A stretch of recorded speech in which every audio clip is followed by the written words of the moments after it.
Доброго дня! Привіт! Дякуємо, що запросили нас. Завжди радий бачити. Ласкаво прошу до студії. То есть вот это вот будет перебор.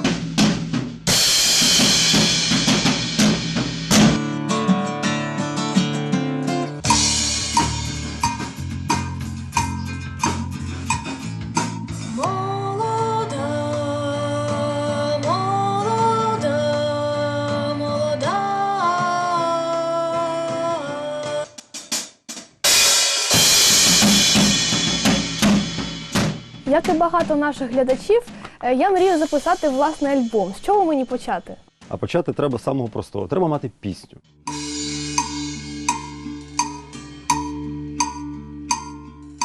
Який звук ти хочеш? Живий, з живими інструментами, не знаю. Мгм.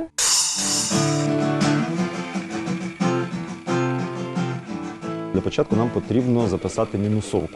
Я думаю, що в сучасному світі всі прекрасно знають, що означає це слово. Мінусовка, тобто це фонограма, на яку потім наспівується вокал, і вокаліст записує голос. А ми можемо одразу все записати, як на концерті. Музиканти грають, я співаю.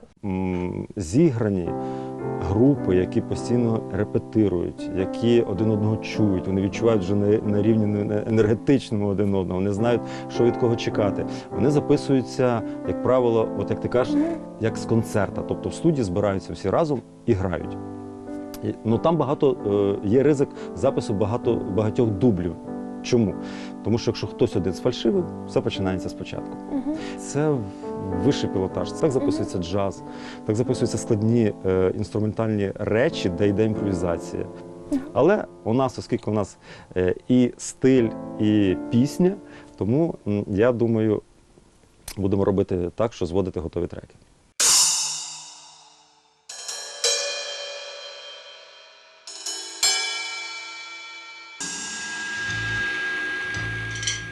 Найпершими завжди записується ритм-секція, тобто ударні інструменти і бас-гітара.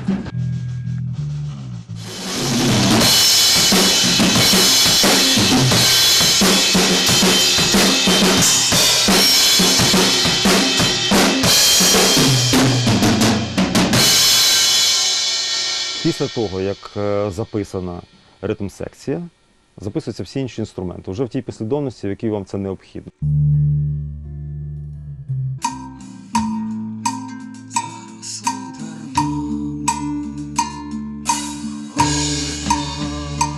Ти ж знаєш, що записувати вокал потрібно виключно стоячи. Чому? Тому що краще... Діафрагма. Правильно, щоб не пережимати її, коли сідаєш.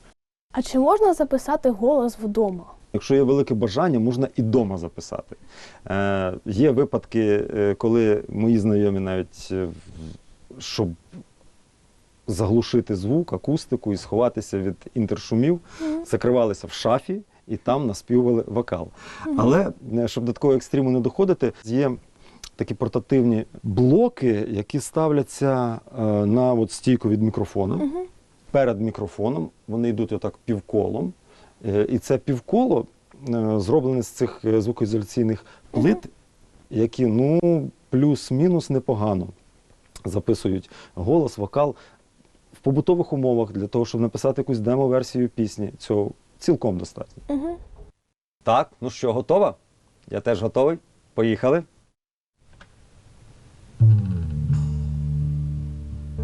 Тече вода в синє море.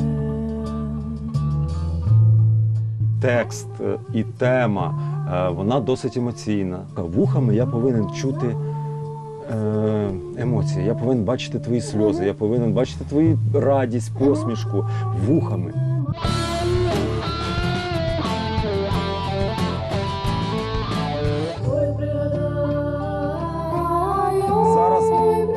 Зараз ми спробуємо додати такий ефект, так званий вайт, щоб один голос вона буде чути якби в лоб, наче ти стоїш перед нею і співаєш, а інший голос ми розведемо по боках, щоб він заходив, ну ніби динаміки стоять з боків.